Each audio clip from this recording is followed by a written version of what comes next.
What's up, y'all? Thanks for coming back for another video. There's a picture of the M5 and the Raptor the day I traded it in for the Raptor up in Tulsa. Drove all the way up there to go grab it. There's a picture around the same time of my buddy's Mustang Shelby 350 and how the suspension looked the day or about the time I had it. So I don't have a video of me putting the E-box on. It is a pretty involved job. Not anything a regular mechanic or somebody who's mechanically inclined can't do, but I would recommend having a shop do it for you. It's not the easiest, and then go get an alignment once you're done with that. So that's how the truck sat before I put the bigger tires on. You can fit 37s, at least the BFG 37s, on your truck once you do these. So there's a comparison with the 37 next to a 35 on the truck already. All right, what I'm going to be doing today is the auto spring add a leaf on my 2017 Raptor. This one we did the Eibach front springs, so now it sits just about a ½ inch shorter here in the back. I didn't measure with my hand like that, I actually measured. So it's about a ½ inch lower in the back. I'm not a big fan of that squatted look. I wanted the level look, which it is kind of level, but as soon as you accelerate or you have anything in the bed, it immediately squats. I also noticed at night with my headlights, they're pointed up more so than they are down, so I want to correct that. So we're going to see if these add a springs or add a leaf will help that, improve that without making the ride too bad. So I'm going to test it out. They're $190. I think they're the auto spring kit. So I'd rather try that out than spend the whatever, $3 grand, $2 grand, whatever it is, plus shipping for the popular leaf spring kits, which I may end up doing anyway, depending on how this turns out. I'm told that you can fit 37s stock on the back, and then when you do the lift in the front, so we shall see. I want to do that eventually, but these are Bridgestone like dualers, the factory size of 315 7017s on the factory wheels. So another thing I noticed is my leaf spring in the back has gotten kind of flat, and I've noticed that people say that when it's flat like that, it's not. It's time to do that. I think I'm right at about 80,000 miles on this truck, so it's probably due. The shocks did not feel like, when I did the front shocks, they didn't feel like they were out. I haven't seen any leaking or anything, so they still feel pretty responsive, but I may end up still getting them rebuilt. But we'll see. But that's what I'm gonna try to do today. We'll let you know what it looks like once it's done. They're identical. One has this clear, I think it's Teflon padding on it, but other than that, they're identical. So I'm not sure which side's which, if it's side dependent. They do come with 4 new bolts for those center holes, plus some instructions. So I'll be following that. It says 1.5 to 2 hours to do. You're gonna get about 1 inch to 1.5 inches of lift in the back. So we shall see. I'm gonna start by jacking up the back, getting the frame supported. I have the front chocked on both sides, and then we'll put jack stands on the frame. That way we can get the leaf spring separated, but we'll see how this goes. I'll let you know how long it takes. All right, you can get the wheel off of there. Now you can see your spring. As you can see, mine is flat in the back, almost no lift whatsoever, but apparently this goes in between the bottom leaf here and the third one, so it'll go right in that gap right there, if you can see that. So what we got to do, I have the differential or the axle supported.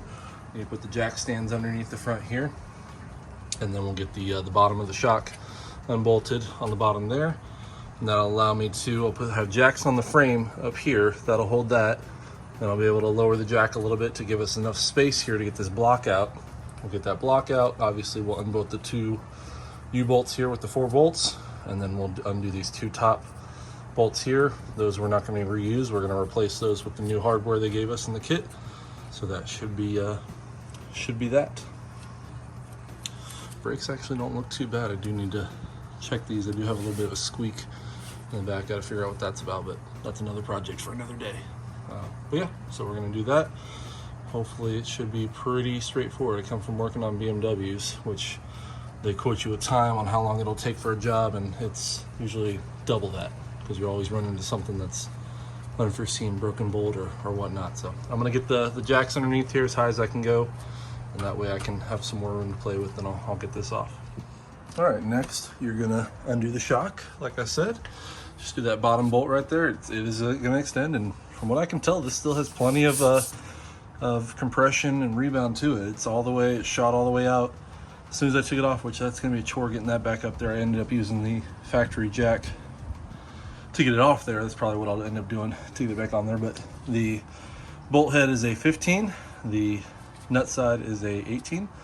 So I just took a breaker bar and a adjustable open end, and then a ratcheting open end to get it off there. So next, all we have to do is, again, the 4 nuts for the U-bolts.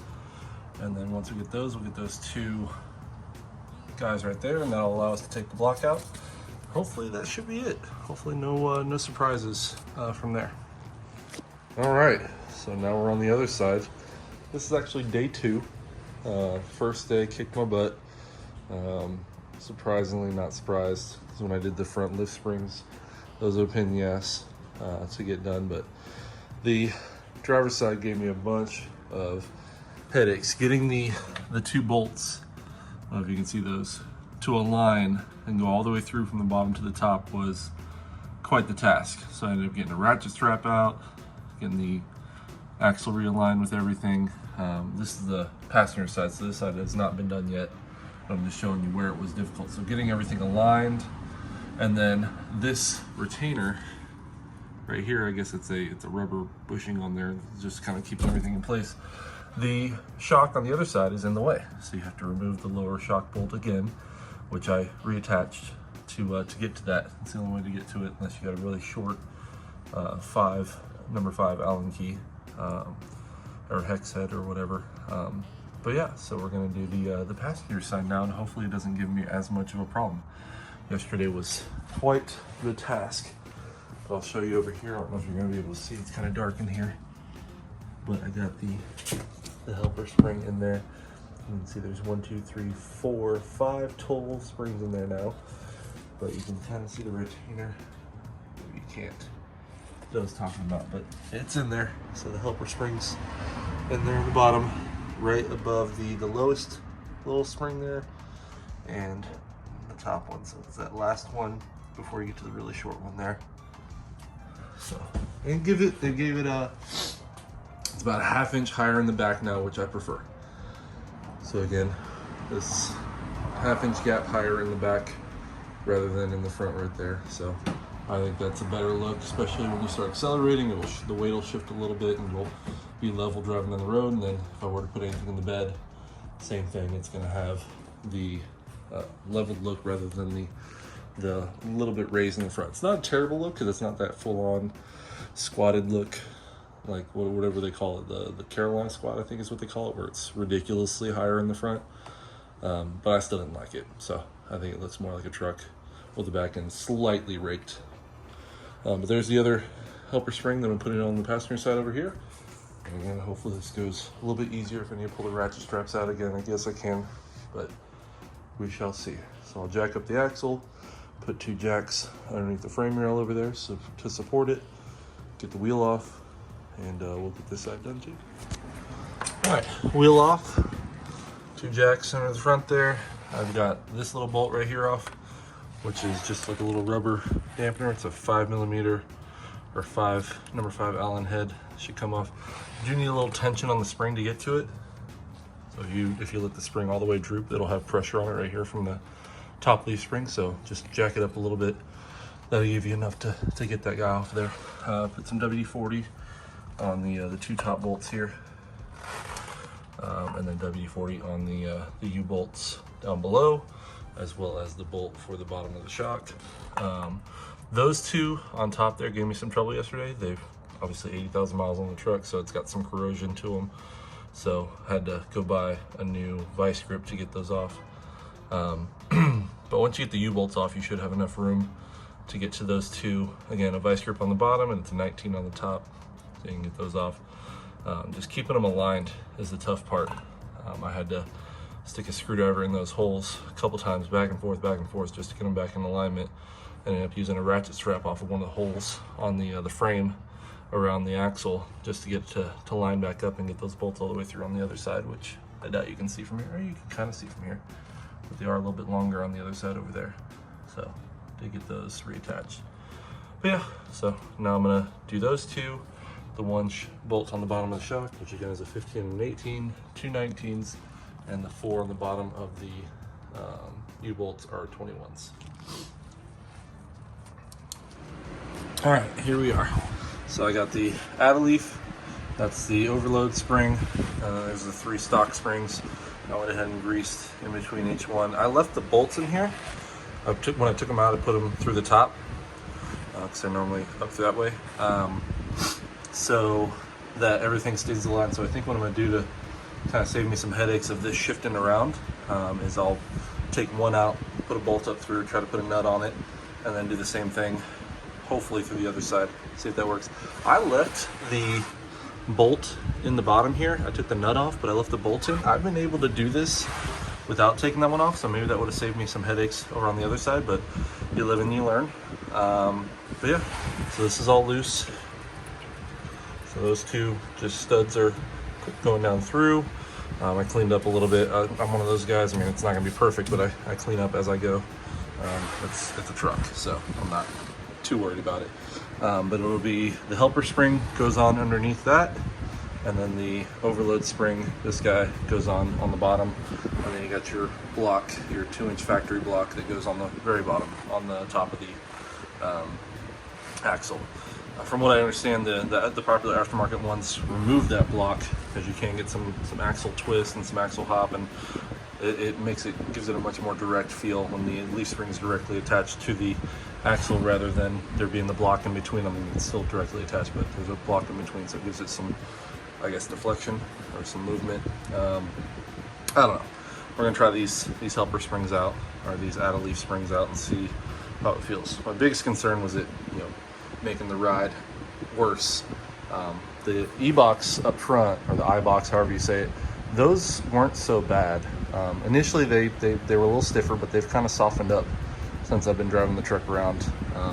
It's 99% on the street. I do a little bit off-roading, quote unquote. You can't see me doing the quote unquote mark here, but it does good for what I want it to do. So we're gonna put these guys in there, the helper spring or the add-a-leaf, then the overload spring, and then the block. Hopefully I can do it without having to take that shock off all the way. That would save a lot of time, but that's where we are right now. I have the jack still underneath there supporting it, so I'll use that to modulate up and down as I need it. The jack stands are still over there, and I always put a tire underneath.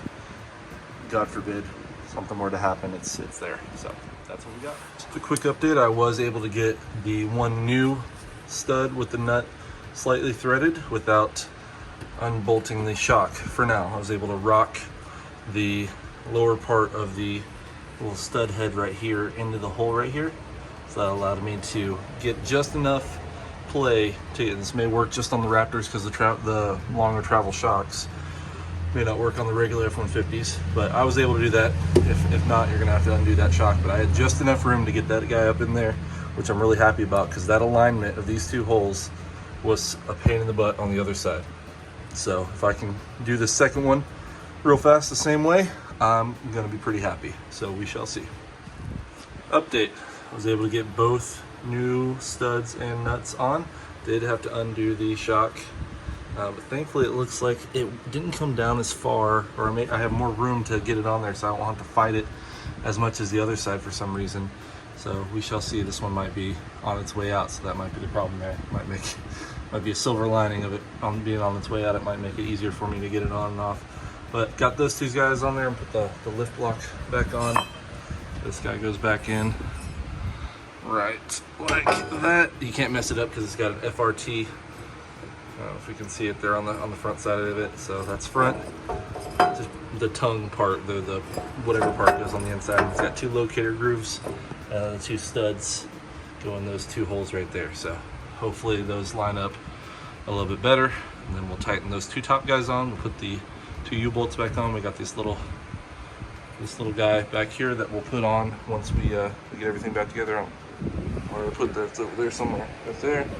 So looks like this one's going a little bit easier than the other side, but that's always how it goes. You do one side and then you learn from your mistakes and you do a little better on the next side. So there There we go. All right, so here's the problem I ran into on the other side. A little bit worse than this side. I don't know if you can see it really well there. Get my light in there. But you can see those studs don't quite line up with the holes. So what I'm gonna have to do is pull the axle slightly forward. I'll just take a ratchet strap and just wrap it around the axle. Obviously watch out for that wire.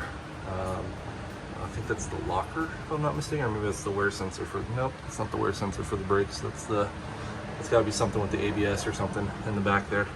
But I'll find something on the frame that's pretty sturdy that can just slightly tug on this a little bit forward. That way we can get those holes to line up and get everything, good to go. But that's something you're gonna run into on these. It just kind of slightly, those studs and the holes don't quite line up for whatever reason. But you can't really mess it up once you get them in their spot. There's no real aligning in the back here. It's pretty fixed where it is as long as you get everything put back where it was. The leaf springs are pretty fixed on there, everything else. So I'm gonna do that. That's the only frustration or struggle you're gonna have to do with that. So good luck. And there you go. So a little ratchet strap. Got this wrapped around the axle, and watch out for those wires, don't yank on those, but ratchet strap. Got to a point on the frame, gave it a couple tugs. It's not yanking on anything, but I was able to get those guys to line up to where they're gonna go in their holes. So when I jack this up like this, see if I can do this at the same time, you can see that they're gonna go into those little locator holes. That way the lift block is in its holes on the bottom, which you can't see it, but they are. And the two stud heads are in their spots on the lifting block. So now we can start jacking this up, and everybody's gonna go where they need to go, and everybody's gonna be happy. We'll tighten those two 19s on the top there down, and then we'll put the two U-bolts back on. I can loosen the strap now once I get those tightened down a little bit more, and we're good to go. Before you keep going, I'm still at this point where everything's lined up, but those are still loose, and I haven't put the U-bolts back on. Now is the time to get your shock remounted. You're gonna be able to modulate enough with the floor jack to get that back up in place. If you're doing this on a shop lift, you'll have axle jacks that you can modulate and move up and down and get this relocated, but this was able to line up perfectly, and I was able to get this back on. I got to tighten it still, but that hole lined up perfectly so I could do that. But I had enough room to do so because I haven't really tightened anything down. Still have that ratchet strap on there, which is kind of helping, so that'll be another piece. But I'm gonna take that off here in a second once I got that floor jack up. But put your shock back on so you're not wrestling with it later. And there we go. Everybody's bolted back in. Put some thread lock on all the threads of everything you took off. The U-bolts are torqued down. The top studs are torqued down. The only thing left I have to put in is this little guy, but these springs have to be compressed a little bit more and on the ground in order for me to get those to line up. But everything's back in. The shock bolt is torqued down, the lower shock mount bolt. But all in all, you have 2, 3, 4, 5, 6, 7 bolts. I believe that's it, plus this little guy, so 8. That all need to come out, but I'm pretty happy with how everything went back together. A lot easier on this side, except for having to pull out the ratchet strap. Ready to put the wheel back on and get this torqued down, and then I'll jack it up, get the jacks out of there, take the jack out, and we're done. As you can tell, the Bridgestones were kind of puny, so here's the truck with the 37s and leveled. A couple beach pictures. It's that 0.1% off-roading that this truck sees. And then this picture is a stock Gen 2, the white one on the right, Gen 3 obviously, and then my truck on the left, so you can see the comparison of the height. The Gen 3 is also stock suspension in this picture. So last picture here is a little bit of snow we got earlier this year. So thanks for watching, and we'll see you next time.